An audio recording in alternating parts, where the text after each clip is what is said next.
Maka pada kesempatan kali ini kita akan bahas sekitar 20 argumentasi yang keliru dalam beragama. Tapi yang akan kita sebutkan 20 ini adalah pendalilan yang batil, ya, yang tidak disebutkan oleh para ulama dalam buku-buku fikih mereka. Tidak disebutkan oleh al-fuqaha dan juga tidak disebutkan oleh al-usuliyun, ya.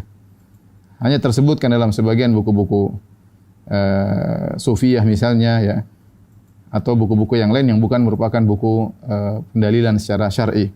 Maka 20 poin ini hendaknya diperhatikan dengan baik-baik karena itu semua adalah sisi pendalilan yang keliru. Saya mulai dari yang pertama. Yang pertama adalah argumentasi sebagian orang yang berdalil dengan al-aktsariyah, dengan mayoritas. Mereka berkata kalau mayoritas orang melakukan demikian maka itu adalah kebenaran. Semua orang begini kok, masa kita beda sendiri, ya, misalnya.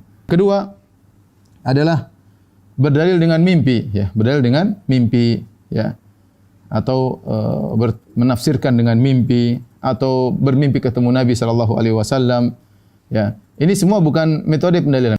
Kemudian yang ketiga di antara argumentasi yang keliru adalah argumentasi berdalil dengan nenek moyang, ya.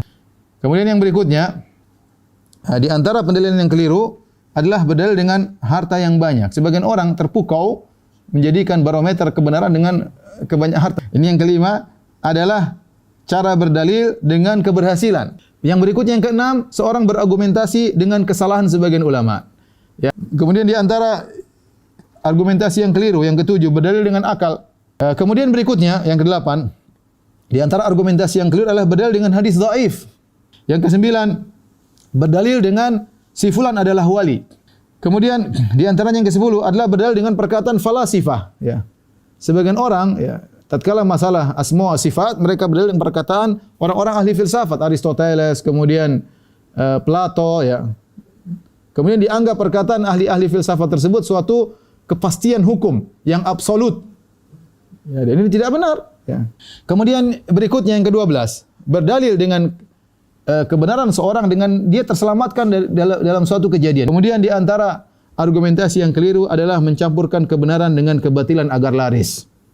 Kemudian di antara sisi pendalilan yang keliru adalah berdalil dengan imam-imam mazhab. Kemudian di antara argumentasi yang keliru adalah berdalil dengan sebagian ayat.